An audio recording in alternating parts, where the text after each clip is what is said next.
Hey there. Thanks for listening to the Practicing Connection podcast. I'm Coral. My co-host Jessica is here today as well. We're going to be wrapping up our 3-part series on compassion resilience by introducing you today to the compassion model for wellness. And Jessica's going to be sharing a practice with us. Hey, Jess, how are you? Hi, Carl. I'm doing pretty good. I'm so happy to be here with you today after that brief hiatus. I've had some personal shakeups since you were last here that have really forced me to ask myself every day, whether it's related to, the production of even this podcast, um, forced me to ask myself every day, what is essential? I remember attending these incredible sessions during the pandemic with people from all over the world, where the facilitators would open each session with a story. Usually it was a story from their life from even that day and a big open question. And the one that stuck with me the most was, what is essential? And I've used it since during times of crisis and in my group process and strategic planning work. It's a question that simultaneously kind of cuts through all the noise and is open enough to invite possibility. So it kept coming to mind during the last couple of months. So I just trusted my instinct and started to lean on it a little bit. And I really have found that it's actually a pretty good productivity tool. And I know you and I love to talk productivity. It's really kind of my version of just keep swimming. Just find the one thing. What's essential right now? Keep going, keep going. But the primary benefit has been that just focusing on what's essential right now has increased a sense of ease when I've really needed it the most.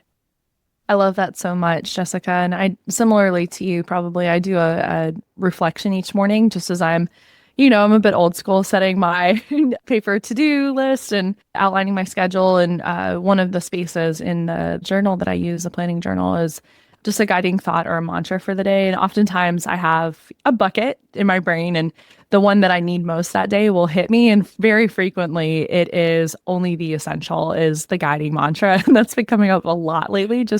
But I love totally what you're getting at of just distilling what are the absolute need to-dos for the day. And it can really just kind of ease the mental clutter and chaos that sometimes comes with just being a human and living life. So thanks so much for sharing that. We would also love to hear what's inspiring all of you, our listeners. So please share it with us by clicking the send us a text message link at the top of the description of this episode. When you click the link, your text messaging app will open and you'll see a 7-digit number in the words do not remove. Type your message after that and click send. Don't remove the number or we won't see your message. To protect your privacy, we won't see your phone number and we can't text you back, but we'll share your feedback on a future episode. If you're listening on the computer, you can simply email us at practicingconnection@oneop.org. So please let us know what's inspiring you now.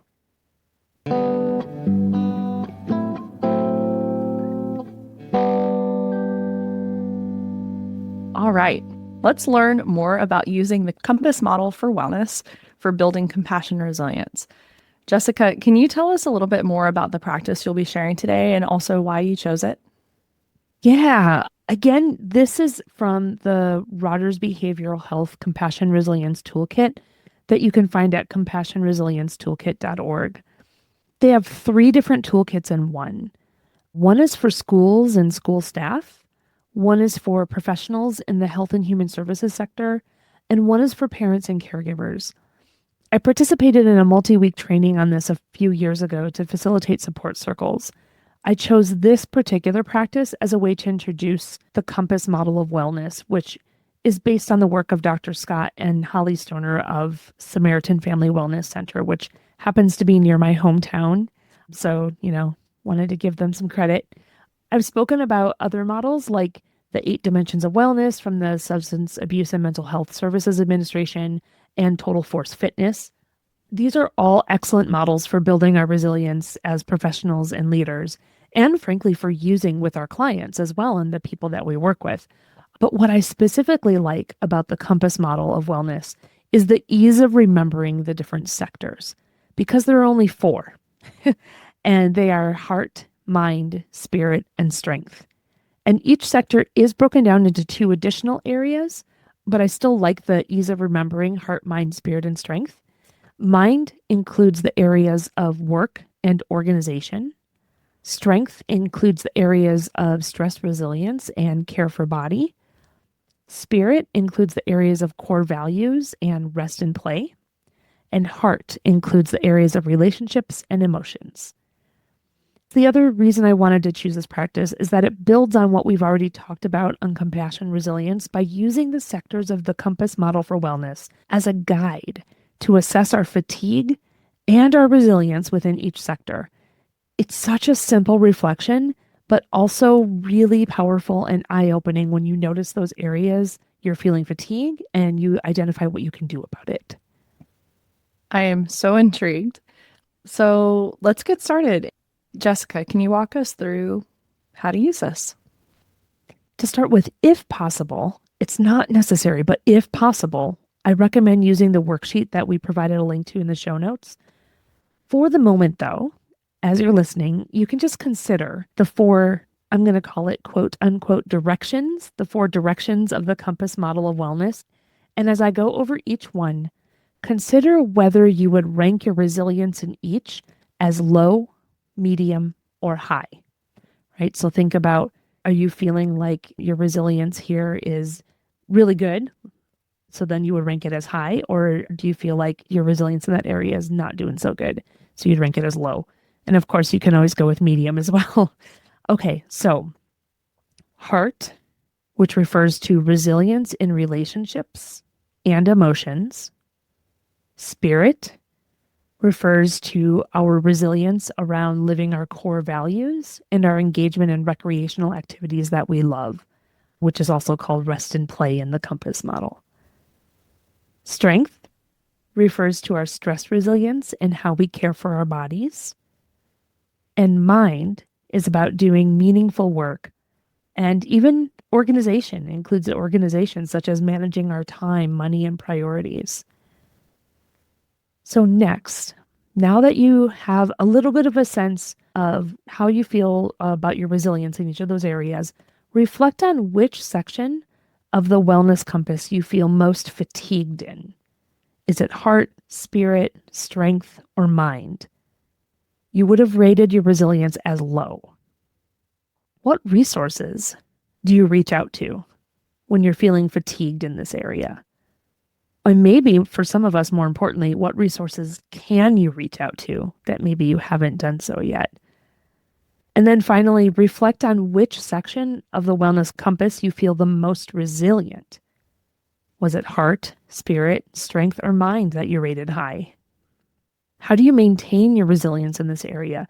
And almost more importantly, how might you teach others about maintaining their resilience in this area? Think about some of your colleagues. How might you help share what you know and what has worked for you? So use this information to determine your next action. You might reach out and use a resource in an area of the compass where you're feeling fatigued, or you might listen for opportunities to share with others how you maintain resilience in one of these areas. You can do that right now, in fact, by joining the Practicing Connection community on LinkedIn and creating a post that shares how you maintain resiliency in one of the areas of the compass. I would love to hear from our listeners about their takeaways and their areas of high resilience and how they, maintain and nurture those areas. Might also be a great opportunity to reach out and see what other tools folks might be using in the areas where we might all need a little bit of a boost. Yeah. Yeah, Jessica, thank you so much. And I find myself just reflecting as, you're talking through on some areas of opportunity in my own life. So I'm excited to dig into this practice myself after this episode's wrapped. So thank you so much for sharing that. Yeah, you're welcome. I love the opportunity to use some of these tools that I learned about and got trained on using. So this is great for me too. Well, that is it for this episode. Thank you all so much for joining us. If you enjoyed today's episode, click the share button in your podcast app to share it with a friend. We will be back next week with an exciting new episode. And until then, keep practicing. The Practicing Connection podcast is a production of OneOp and is supported by the National Institute of Food and Agriculture, U.S. Department of Agriculture, and the Office of Military Family Readiness Policy, U.S. Department of Defense, under award number 2023-48770-41333.